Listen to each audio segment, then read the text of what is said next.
Hello once again, it's Anthony Benici here again for Brain Blinker bullet point number 16 or 17. A week or two ago I talked about our model called COFFEE, COFFEE, the acronym for the 6 ways we self-sabotage. Now there are many more ways we do that, but I wanted to talk to you about those. In the previous message we talked about catastrophizing, which is the first letter, C. And today I'm going to get into the O, which is about overgeneralizing. So overgeneralizing is when we put everything into a bucket. Marketers do this all the time. They do what's called segmentation. So say these particular types of customers enjoy this. And you know what? To an extent, it's a good thing to do, because as a marketer, you need to know what your product is designed to do and for which customer group. It makes complete sense in that regard. Overgeneralizing is when you take it too far.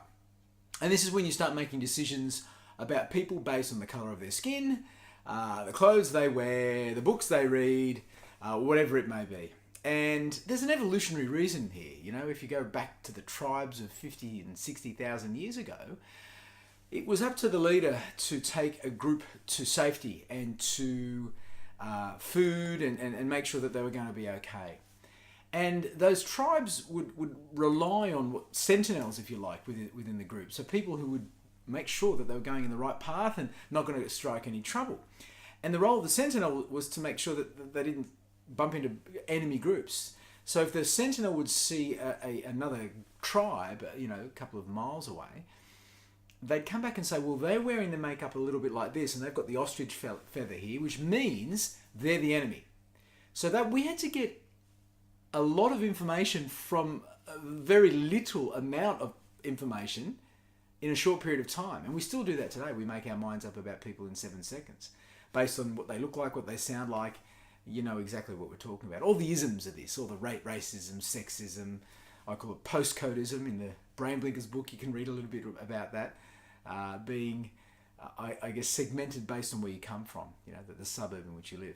So these are the isms that all revolve around this idea of overgeneralizing or painting everyone with the same brush, if you like, or tarring everyone with the same brush. Very dangerous thing to do. The thing is, you might be right. The more experienced you are, maybe 6 or 7 times out of 10. Congratulations, that's good.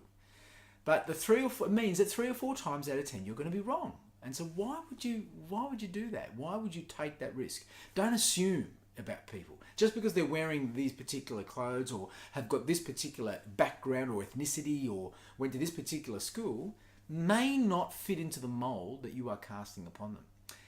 The thing with overgeneralizing is, and as I'll show with a story next time on this same topic, you could be right, but the times you're wrong, it costs not only them, it costs you as well. So yeah, that's it. Overgeneralizing, short and sharp today, and I look forward to speaking to you again very soon about another example of overgeneralizing. Cheers.